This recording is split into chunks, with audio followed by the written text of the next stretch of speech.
ഇടുക്കി ചിന്നക്കനാലിലെ ഭൂമി ഇടപാടുമായി ബന്ധപ്പെട്ട് മാത്യു കുഴൽനാടൻ MLA-ക്കെതിരെ വിജിലൻസ് FIR രജിസ്റ്റർ ചെയ്തു. ഭൂമി ഇടപാടിൽ ക്രമക്കേടുണ്ട് എന്ന് അറിഞ്ഞുകൊണ്ട് ഭൂമി വാങ്ങിയെന്നാണ് FIR-ൽ പറയുന്നത്. 2012 മുതൽ നടന്ന ഭൂമി ഇടപാടിൽ 21 പ്രതികളാണുള്ളത്. 16-ാം പ്രതിയാണ് മാത്യു കുഴൽനാടൻ MLA.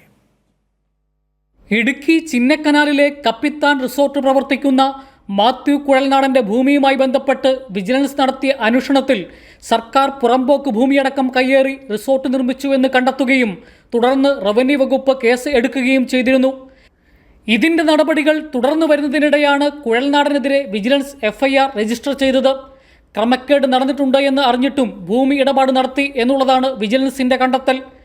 നിയമ ഉപദേശം തേടുവാനെത്തിയ മുൻകാല ഉടമകളോട് അവസരം മുതലെടുത്ത് ഭൂമി വാങ്ങുകയായിരുന്നു.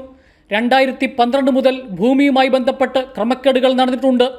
അന്നു മുതൽ ഇന്നു വരെയുള്ള ഇടപാടിൽ 21 പ്രതികളാണുള്ളത്. ഇതിൽ 16-ാം പ്രതിയാണ് മാത്യു കുഴൽനാടൻ. 2012-ൽ ദേവികുളം തഹസിൽദാറായിരുന്ന ഷാജിയാണ് കേസിലെ 1-ാം പ്രതി. FIR ഇന്ന് മൂവാറ്റുപുഴ വിജിലൻസ് കോടതിയിൽ സമർപ്പിക്കും. തുടർന്നാകും തുടരന്വേഷണം സംബന്ധിച്ച നടപടികളിലേക്ക് കടക്കുക.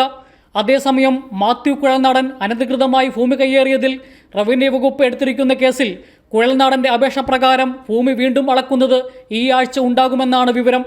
വീണ്ടും അളന്നു തിട്ടപ്പെടുത്തുമ്പോൾ അനധികൃതമായി ഭൂമി കൈവശപ്പെടുത്തിയിട്ടുണ്ടോ എന്ന് തെളിഞ്ഞാൽ ഏറ്റെടുക്കുന്നത് അടക്കമുള്ള നടപടികളിലേക്ക് റവന്യൂ വകുപ്പും കടക്കും. കൈരളി ന്യൂസ്, ഇടുക്കി.